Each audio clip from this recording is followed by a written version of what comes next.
advantage of that coming off the bench in this spot. Then, like I was saying before the guests came on, Jason Tatum, according to Jessica, apparently not on the court during pregame warm-up. He's doubtful. Again, what do we know? But if he doesn't play, there have only been 4 games this year with Brown and Porzingis on the floor without Jason Tatum. 4, so small. But there's a difference in their those 4 games versus their regular season averages. Jaylen Brown, he scores 3 more points per game. Derek White, again, not as big of a difference here, but he does have good numbers at home. Points-wise for Holiday, there is a big difference, a 3-point difference for him. Porzingis, this one was interesting because there's a difference in his averages, but he's only gone over 19.5 points in these spots in 2 of the 4 games. Al Horford, I'm staying away from. His numbers are pretty spot on. When it comes to Jaylen Brown, also, his rebounds and assists was intriguing. Of course, the Celtics are going to need some more offense without Jason Tatum, so it's got to come from somewhere. And I'm assuming Jaylen Brown goes off, but rebounds plus assists could be an interesting, different market, even though it appears that people are betting his over on assists tonight, which makes a lot of sense based on these numbers. But yeah, over points, according to Hakeem Prophet, he said that was his favorite one, but you could look at rebounds plus assists as well. So yes, if you subscribe to the newsletter at thepropqueen.com, you can see this chart and not have to worry about listening to me ramble about it. Can't believe it's 6 o'clock already. More things going on in Major League Baseball. So we've got some batters to watch. This game against Andrew Heaney, revenge. Actually, hold on. This one I need a producer. That would have segued better into the next slides. Batters to watch. Adolis Garcia, he is not doing well against the lefty JP Sears. Garcia is 4 for 22 with 7 Ks against Sears. Shohei Ohtani tonight. Probably not the best night for him. 167, 2 for 12 against Matthew Boyd. Does have a home run. So just saying, maybe not the night for Shohei Ohtani. This is what I wanted to get to with Soler and Taylor Ward struggling against Andrew Heaney. Andrew Heaney is not a pitcher I like to back. Andrew Heaney is somebody that throughout the years has been a fade, except for tonight.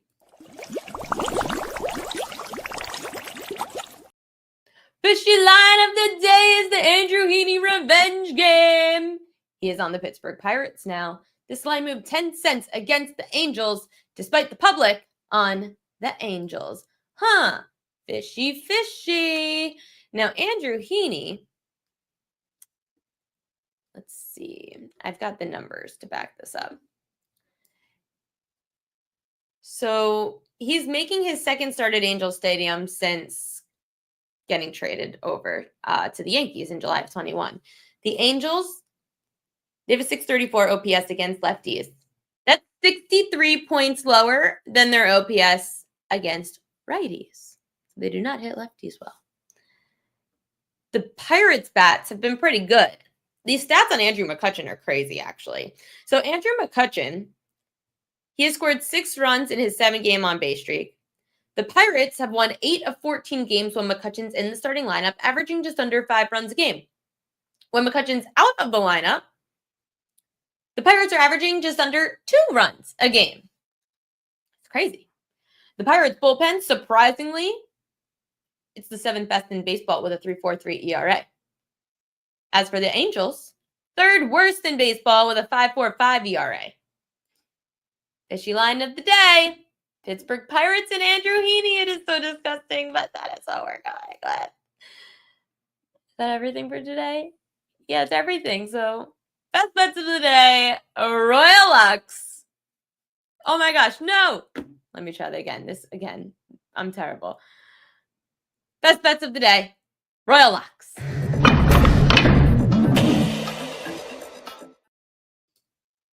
Royal Locks of the day, starting with the Orioles righty, Tomoyuki Sugano, to go under his 3.5 strikeouts. I know that this is a low number. However, he's not gotten much swing and miss this year. Hasn't faced really any teams that have high K rates anyway, so we have a decent sample size. He's got Sugano 1 strikeout against Toronto, 4 against the Royals, 0 against Toronto, and 3 against the Guardians. That's not going to change against the Nats. Righty starters 5-11 over under their K prop this season against the Nats, averaging just over 4 strikeouts a start. Cleveland has the highest strikeout of the teams he faced, and he still had 3 strikeouts in this matchup. With Sugano on the road, I'm going to fade him and take the under 3.5 Ks. My other one is the Jaylen Brown over 22.5 points. He is the next best shooter on the Celtics team behind Jason Tatum. It is time for him to go off in a big spot. If Tatum is out of this game, Brown, he's got a good matchup tonight. I know that the Magic have a good defense, but he can eat in the paint, and that's what he's going to do. So Jaylen Brown over 22.5 points. He's going to make up for the loss of Jason Tatum, and that's going to be that. I am annoyed at that game. So thanks to Hakeem Prophet for being an ally and a good friend when I texted him all frustrated about Jason Tatum not being announced yet. I'm waiting to bet it, though. I know it's a bad idea because it's probably going to go up to like 24.5 without Tatum, but he's averaging 3 more points a game without Jason Tatum this year. Taking the over, 22.5 points. Thanks for joining me here on the Prop Queen Pod. I'm the Prop Queen, Ariel Epstein. We'll be back tomorrow, 5 to 6 p.m. Eastern Time. Until then, good luck with your bets tonight, and we'll see you tomorrow.